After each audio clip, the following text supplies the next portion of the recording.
Jesus said to his disciples, "You are the salt of the earth, but if salt becomes tasteless, what can make it salty again? It is good for nothing, and can only be thrown out to be trampled underfoot by men. You are the light of the world. A city built on a hilltop cannot be hidden. No one lights a lamp to put it under a tub. They put it on the lampstand where it shines for everyone in the house. In the same way, your lights must shine in the sight of men, so that, seeing your good works, they may give the praise to your Father in heaven." The Gospel, the good news of the Lord. As a boy, I often watched my grandmother apply large amounts of salt to fish, which she was corning. And having had liberal amounts of salt applied to its flesh, the fish would then be sun-dried, the flies kept away, and the salt would then act as a preservative so that the fish, thus treated, could be consumed over a much longer period of time than would normally be possible. In today's gospel reading, Jesus compares his followers to salt and light. In comparing his disciples to salt, Jesus is really saying two things. One, their role in life is to improve the quality or the taste of human existence. Secondly, like salt, the disciples' role is to act as a preservative in the world, preserving human existence from destruction. Now, having compared his disciples to salt, Jesus goes on to pose a challenging question. But if salt should become tasteless, what can make it salty again? It is only good to be thrown out and to be trampled underfoot by men. Jesus, therefore, describes two stories, a story of grace and a story of sin. Our Catholic community here in Trinidad and Tobago has lived both this story of grace and this story of sin. She's lived phases in a historical existence when the church could arguably be compared to salt, and she's also lived periods in her history when she could be adjudged tasteless.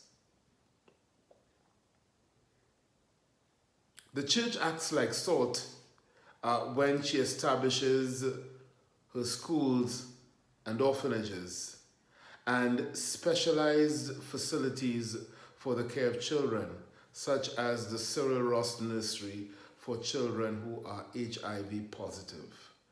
Here, the church, the Catholic community, acts as salt, improving the quality of human existence. But the church in historical existence has also at times been judged to be tasteless.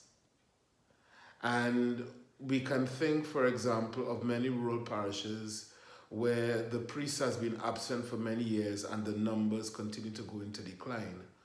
Or the large swaths of our country in which people are quietly defecting from the church in favor of evangelical or Pentecostal churches.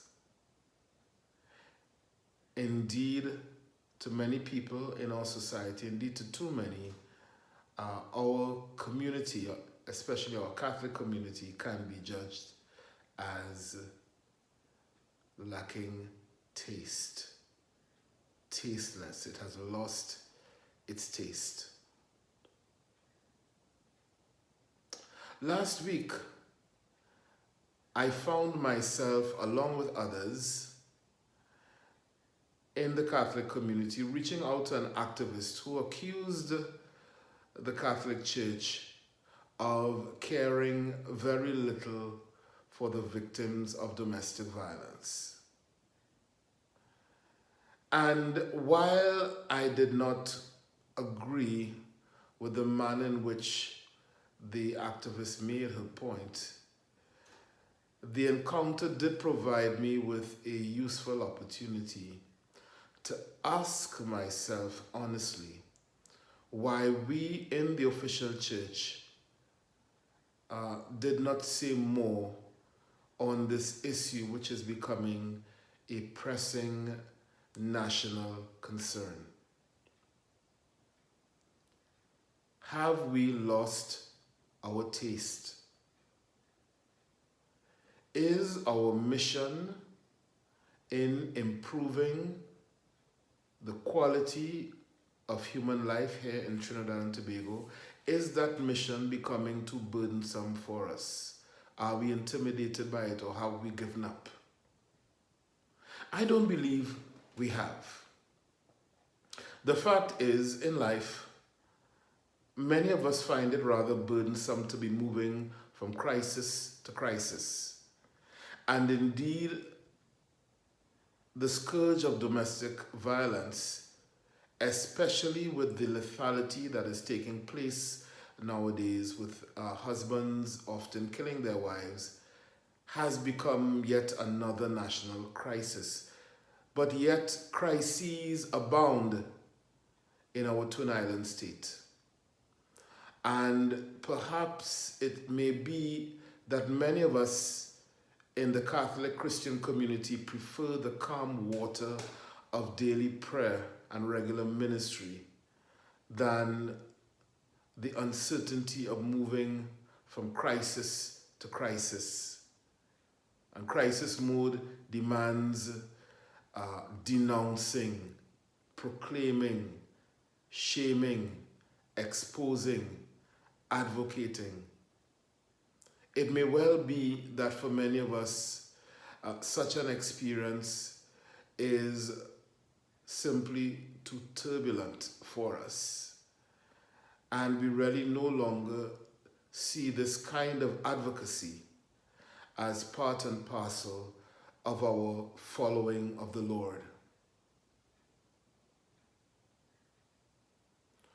So today, I want to thank God for those often disruptive people who force us, Catholics like myself, to remember that the church is indeed the salt, or members are invited and called to be the salt of the earth.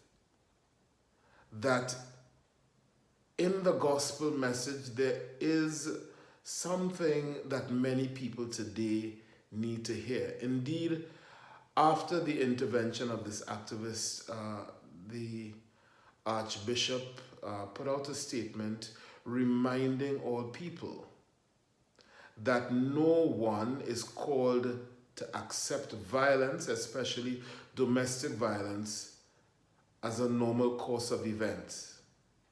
And that persons who find themselves feeling physically destroyed in a relationship, destroyed by violence, are called to walk away, even in marital relationships.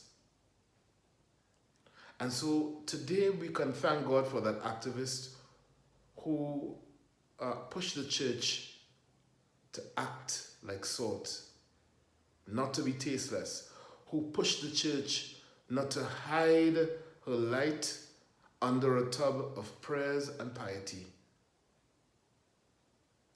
Let us ask ourselves a number of questions as we reflect on these words of Jesus. Question 1. Is there any issue in the world today which makes me uncomfortable as a Catholic, which makes me feel that I'm not doing enough? Second question for reflection.